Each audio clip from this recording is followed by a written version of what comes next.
Hello and welcome to Disney Movie Investigations. If this is your first time watching, welcome to the show. Each episode we take a look at a movie that is featured on Disney+. On this episode, we are going back to the world of animation as we take a look at the 1996 feature, The Hunchback of Notre Dame. And if you are enjoying these videos, please do hit that subscribe button. That way you'll be notified with each new video. But for now, sit back and enjoy this episode of Disney Movie Investigation. So like I said, today we are covering The Hunchback of Notre Dame. This was released on June 19th, 1996, and it was directed by Gary Trousdale and Kirk Wise. It is based on the novel The Hunchback of Notre Dame by Victor Hugo, and the production companies were Walt Disney Feature Animation, with it being distributed by Buena Vista Pictures. The budget for this movie was $70 million, with a box office return of $325.3 million. But let's take a look at the development. So in 1993, development executive David Staten expressed interest in developing The Hunchback of Notre Dame into an animated feature, not based on the original novel, but after reading the comic book illustrated version of it. Staten proposed this to studio executive Jeffrey Katzenberg, who thought it was a really good idea. At the same time, studio directors Gary Trousdale and Kirk Wise were wanting to take a break after directing Beauty and the Beast, so they went to work on The Lion King as storyboard artists. They were also trying to develop their own film based on the Orpheus titled Song of the Sea, but however they were convinced to switch over after development stalled. Production began in 1993 with the creative team taking a creative research trip to Paris, France. Writer Tab Murphy was brought on to adapt the novel into the screenplay, and the focus of the story was Quasimodo being the center of the story. The idea was also to create a love triangle between Quasimodo, Esmeralda, and Phoebus. The gargoyles were added to the story for the animated feature to give comedic friends for Quasimodo, and the other major change was to change villain Claude Frollo to a judge rather than the archdeacon to avoid offending religious groups.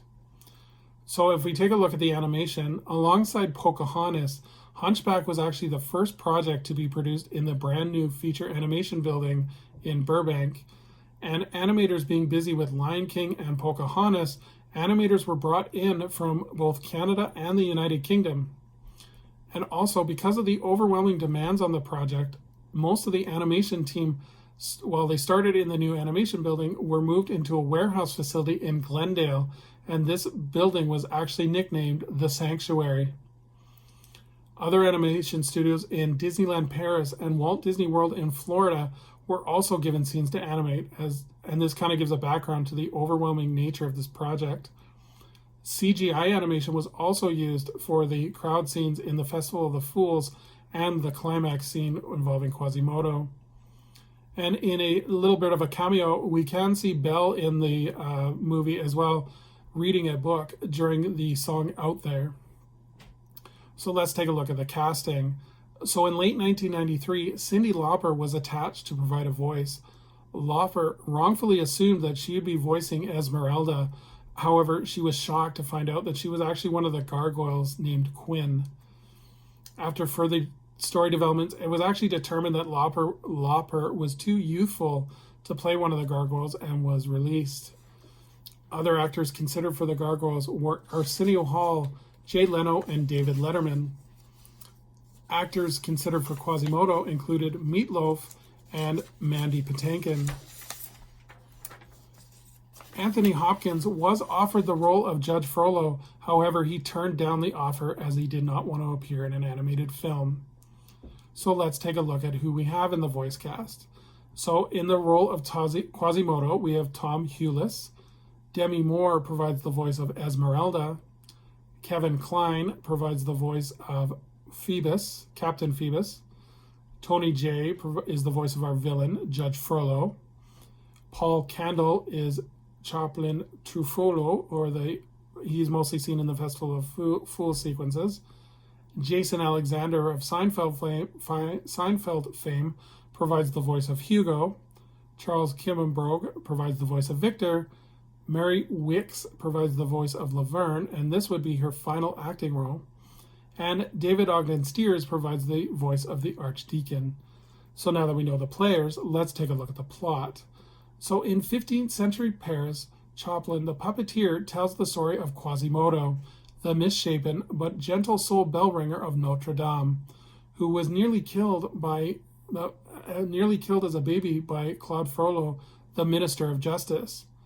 Frollo was forced by the Archdeacon of Notre Dame to raise Quasimodo as his own, and now as a young man, Quasimodo is hidden from the world by Frollo in the bell tower of the cathedral.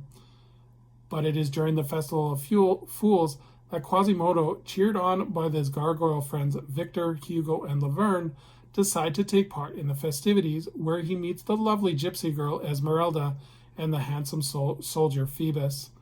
The three of them find themselves ranged against Frollo's cruelty and his attempts to destroy the homes of all the gypsies, the Court of Miracles. And Quasimodo must now desperately defend both Esmeralda and the very cathedral of Notre Dame. So let's talk about the release and marketing of this film. So originally the film was scheduled for a 1995 Christmas release. However, the film was delayed to summer of 1996 following the sudden departure of Jeffrey Katzenberg from the Walt Disney Company.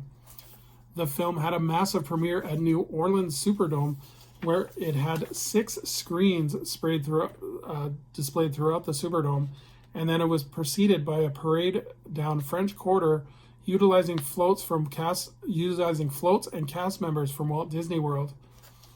As part of the marketing, Walt Disney Records shipped over 2 million products, including official soundtracks, sing-along home videos, and My First Read-Along books. Additionally, $40 million of marketing campaign was created with promotional tie-ins for Burger King, Payless Shoes, Mattel, and Nestle.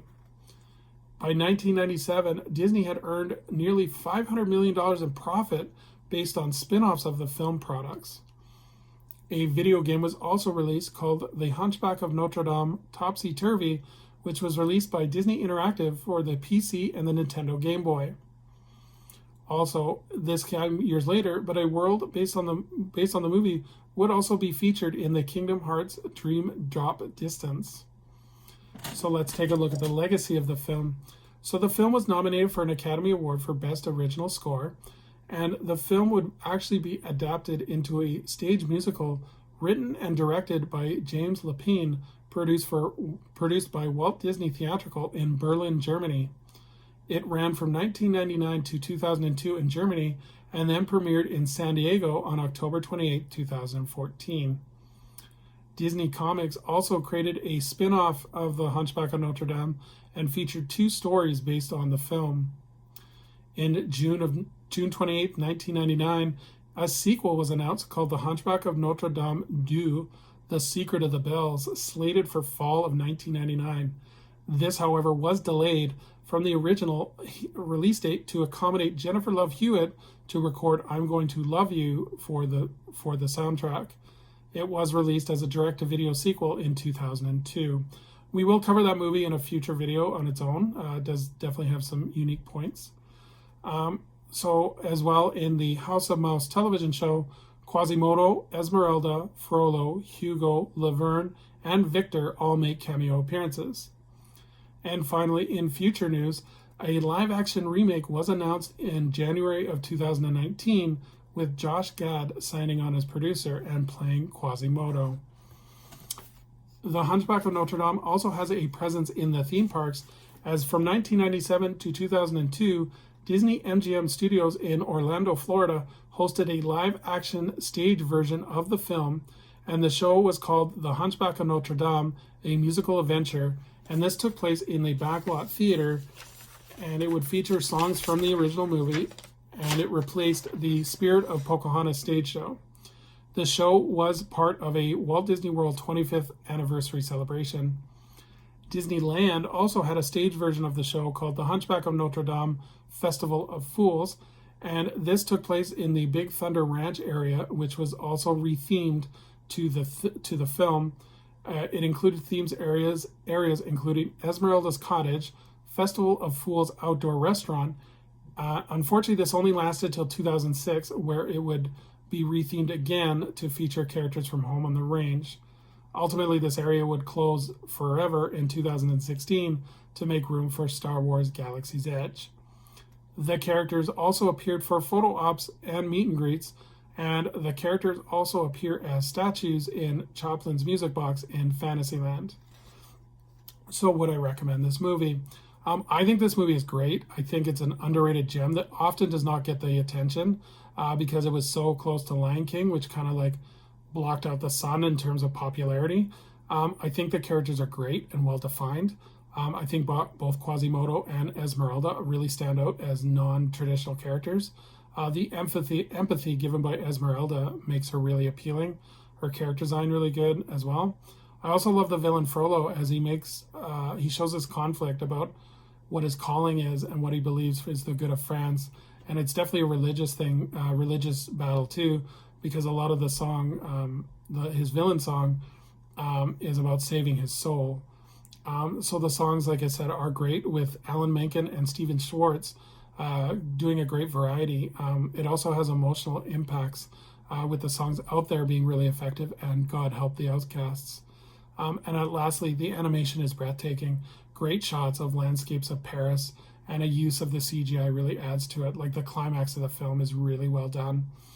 So definitely recommend this movie, as I don't think it gets a lot of attention it deserves just because it was so close to Lion King. And I think it often, like I said, goes undetected. So thank you so much for joining us here on Disney Movie Investigation. I would love to hear your guys' comments on what you think of The Hunchback of Notre Dame. And as we look forward to our next episode, we are going to be covering an independent feature as we took a look at The Art of Getting By, starring Freddie Highmore. So until next time, I hope you have a magical day, and we will see you real soon.